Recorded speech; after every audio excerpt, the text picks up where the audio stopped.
Haleluya. Shalom semuanya. Mari di hari ini, di malam ini, kita masuk dalam hadirat Tuhan.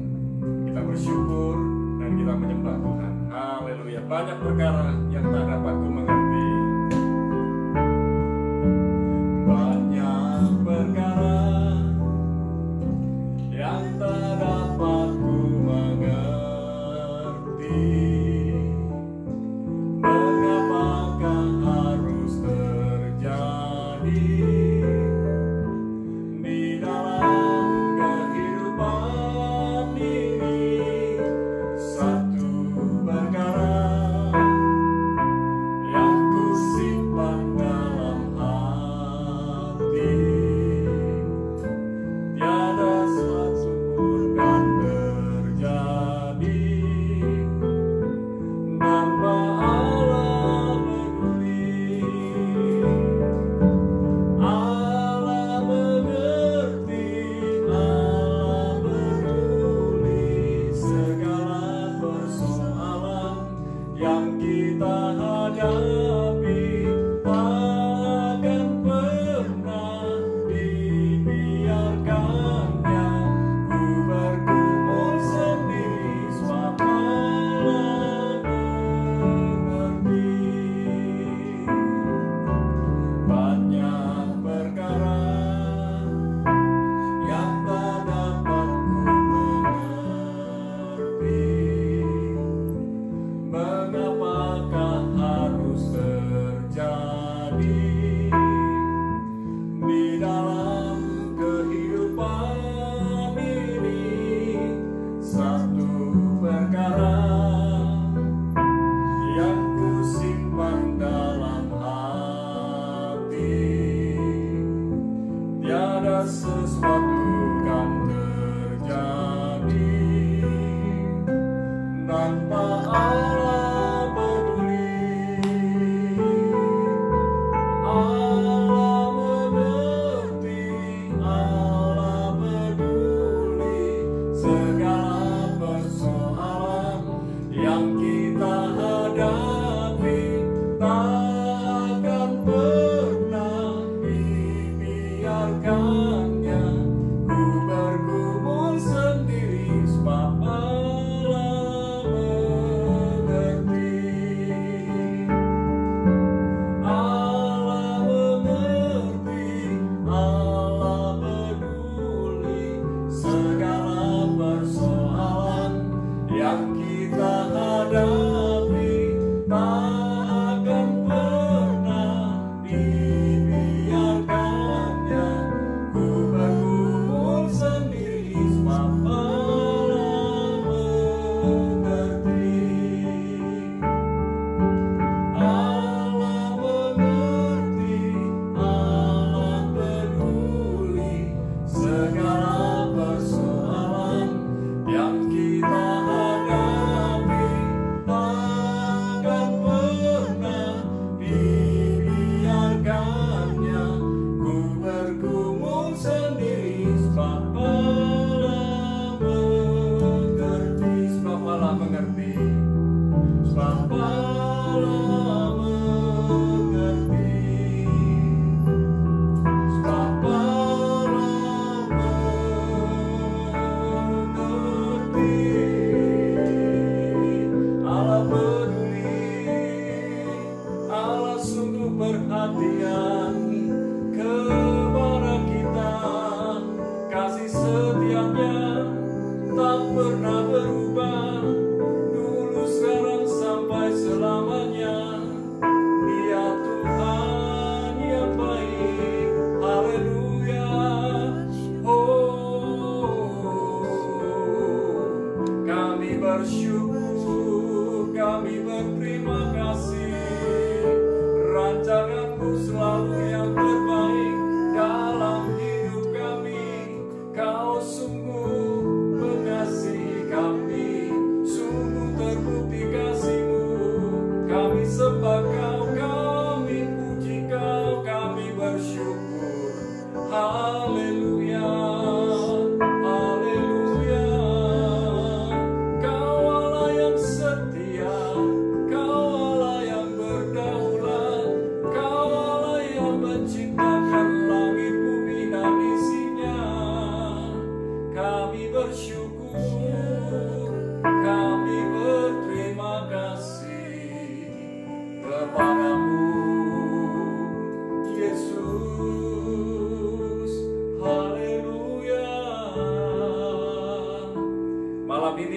bersyukur kepadamu, dan kami siap mendengar firman-Mu dan melakukan firman-Mu.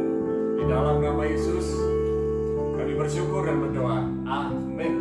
Haleluya. Malam ini kita akan sharing sama-sama dari firman Tuhan yang terdapat dari Ibrani 13 ayat yang kelima. Saya pernah sampaikan ayat ini, tetapi saya akan sharing hal yang lain. Ingatlah bahwa firman Tuhan itu walaupun kata-katanya sama, namun rema bisa kita terima dengan cara yang berbeda. Saya akan sharing tentang gaya hidup atau hidup gaya. Ya, nah setiap orang memiliki gaya hidup yang berbeda, dan sayangnya ada orang yang mencoba meniru gaya hidup orang lain karena ia pikir bisa hidup gaya. Padahal sebenarnya setiap orang memiliki keistimewaan, keunikan, kekhususan, kespesialan masing-masing. Jadi, jadilah diri sendiri. Gak perlu meniru orang lain atau mengamati orang lain, gak apa-apa. Namun, jadilah diri sendiri karena Tuhan mau kita genuine. Dan apa yang bisa kita pelajari dari gaya hidup atau hidup gaya? Yang pertama, Anda memilih esensi atau gengsi. Jika Anda menekankan atau berfokus kepada kehidupan, artinya kita memilih esensi. Esensi kehidupan adalah hidup apa adanya, bukan seadanya. Nah, Ibrani 13 ayat yang kelima dikatakan demikian. Janganlah kamu menjadi hamba uang, dan cukupkanlah dirimu dengan apa yang ada padamu. Karena Allah telah berfirman, aku sekali-kali tidak akan membiarkan engkau, dan aku sekali-kali tidak akan meninggalkan engkau. Dan benar, hidup apa adanya ya bukan artinya seadanya. Ya, jadi benar-benar bisa menempatkan diri. Kemudian kita juga belajar bahwa esensi kehidupan asal ada makan, minum, pakai itu sudah cukup. Dalam 1 Timotius 6 ayat yang ke-8 dikatakan demikian, asal ada makanan dan pakaian, cukuplah. Nah, jadi kita belajar bisa berkata cukup. Sebab manusia nggak akan ada habisnya kalau punya keinginan. Keinginan dan kebutuhan itu beda. Kalau butuh itu betul-betul memang sangat dibutuhkan, tapi keinginan itu beda. Keinginan mata, keinginan daging, dan lain sebagainya. Nah, berbicara mengenai esensi ya seperti itu, ya, hidup apa adanya bukan seadanya, dan benar-benar asal ada makan, minum, pakai cukuplah. Tetapi ada yang orang yang berbeda, dia gengsi, ya, dia ingin terlihat kaya. 1 Timotius 6 ayat yang ke-9 dikatakan demikian, tetapi mereka yang ingin kaya terjatuh ke dalam pencobaan, ke dalam jerat, dan ke dalam berbagai-bagai nafsu yang hampa dan yang mencelakakan, yang menenggelamkan manusia ke dalam keruntuhan dan kebinasaan. Jadi orang yang ingin kaya artinya dia belum kaya. Padahal kita yang di dalam Kristus adalah orang yang kaya di dalam Kristus. Artinya orang kaya adalah orang yang merasa cukup dengan apa yang dia miliki. Beda dengan orang serakah, apalagi orang miskin merasa nggak punya apa-apa. Nah, gengsi, mengejar kehormatan. Coba kita lihat dari Galatia 5 ayat 26. Galatia 5 ayat 26 dikatakan, dan janganlah kita gila hormat, dan janganlah kita saling menantang dan saling mendengki. Kita pasti terhormat tanpa perlu meminta penghormatan dari orang lain. Jadi yang kita kejar bukan gengsi, tapi esensi. Ya, saya pernah naik motor butut. Ada yang sampai bilang begini, ih, kok naik tank? Ya memang apa adanya, dan kami waktu dating, saya dengan istri sekarang, waktu kami berdua, kami naik tank itu, dan kami bersyukur walaupun naik tank itu, tetapi itu merupakan sejarah. Dan di kemudian hari, saya sampai sekarang masih mengelola sebuah sepeda motor yang vintage, masih unik, tapi bukan tank tadi. Dan kekasih Tuhan, kalau kita mau hidup bersyukur kepada Tuhan, kita akan menikmati gaya hidup kerajaan Allah. Itu yang kedua, gaya hidup kerajaan Allah, yaitu mengejar kebenaran dan kasih. Dalam Amsal 21 ayat ke-21 dikatakan, siapa mengejar kebenaran dan kasih akan memperoleh kehidupan, kebenaran, dan kehormatan. Siapa mengejar kebenaran dan kasih akan memperoleh kehidupan, kebenaran, dan kehormatan. Jadi kita nggak mengejar kehidupan, kebenaran, kehormatan, tapi kejarlah kebenaran dan kasih, sehingga kehidupan, kebenaran, dan kehormatan itu yang akan menjadi bagian kita. Nah, akan menjadi bonus kita, ya. Kita ngejar the truth, ya, sehingga righteousness itu menjadi hak kita. Miliki nilai-nilai kerajaan Allah, love, integrity, grace, humility, truth. Dan mari, seperti di dalam Matius 6:33, carilah kebenarannya, kerajaannya dan kebenarannya, truth, ya, itu kebenaran, ya. Cari kerajaan Allah dan kebenarannya, maka semuanya itu akan ditambahkan kepadamu. Kata ditambahkan kepadamu itu artinya menjadi bonus. Kita tidak mengejar bonusnya, tapi kita mencari sang raja, kerajaannya dulu. Dan mari perhatikan, Alkitab mencatat, manusia seringkali melihat tampilan seseorang, tetapi Tuhan melihat hati. Mari kita belajar untuk memiliki gaya hidup kerajaan Allah, bukan gaya hidup duniawi, gaya hidup hedonisme, dan akhirnya kita ingin meniru gaya hidup orang lain. Jadilah diri sendiri di dalam kerajaan Allah, sesuai dengan rencana Allah, sesuai dengan kehendak Allah. Tuhan Yesus memberkati. Mari kita berdoa. Di malam hari ini kami mau belajar Tuhan, tidak mementingkan hidup gaya, tetapi bergaya hidup kerajaan Allah. Karena kami menyadari Tuhan sudah mencukupkan kami, memelihara kami, memberkati kami. Dan sekalipun kami hidup sederhana, asal kami punya Tuhan, kami menikmati anugerah Tuhan yang berlimpah. Bukan soal apa yang kami miliki berupa benda-benda, tetapi yang kami miliki adalah Tuhan. Maka yang dicari manusia akan menjadi bonus buat kami. Kami bersyukur, kami fokus kepada Sang Raja di atas segala raja dan kebenarannya.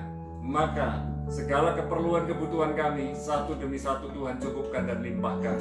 Malam ini kami berdoa bersama para kekasih Tuhan yang ada dimanapun. Kami berdoa ya Tuhan, pertolongan-Mu, pembelaan-Mu, penyediaan-Mu, kesembuhan, pemulihan, dan mujizat sudah Tuhan nyatakan buat kami. Sekalipun banyak pakar mengatakan Indonesia akan resesi, tetapi kami mau belajar menyiapkan diri mulai sekarang untuk waspada, untuk berhikmat, untuk takut, hormat, gentar kepada Tuhan. Minta hikmat dari Tuhan untuk mengelola setiap berkat yang kami miliki. Dan kami percaya ya Tuhan, rencana-Mu yang ajaib dan dahsyat serta luar biasa Tuhan nyatakan buat kami. Beri kami telinga yang mendengar suara-Mu, beri kami hati yang peka, menyadari rencana-rencana-Mu yang ajaib itu.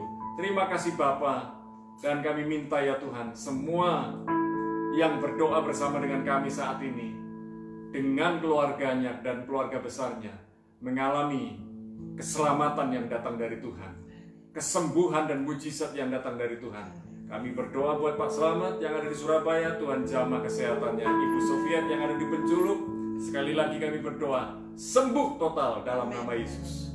Dan banyak kekasih Tuhan yang ada berdoa bersama dengan kami, biarlah kesembuhan mujizat ada pada saudara malam hari ini.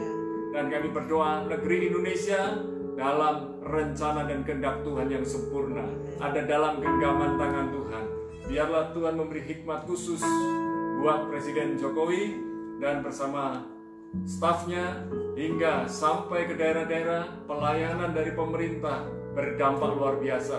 Bahkan persiapan untuk COVID-19, khususnya tenaga medis, vaksinnya yang sedang diuji, akan teruji dengan benar dan baik, sehingga di awal Januari 2021 kiranya semua vaksin itu dapat dibagikan secara merata ke seluruh Indonesia. Terima kasih Bapa, kami serahkan roh, jiwa, dan tubuh kami ke dalam tangan-Mu, dan biarlah malam ini kami beristirahat, dan sebelum kami beristirahat kami mengangkat tangan.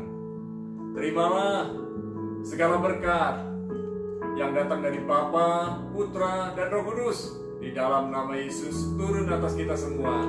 Yang sudah menerima berkat Tuhan katakan bersama, amin. Tetap kuat, tetap semangat, dan selalu andalkan Tuhan. Tuhan Yesus memberkati saudara.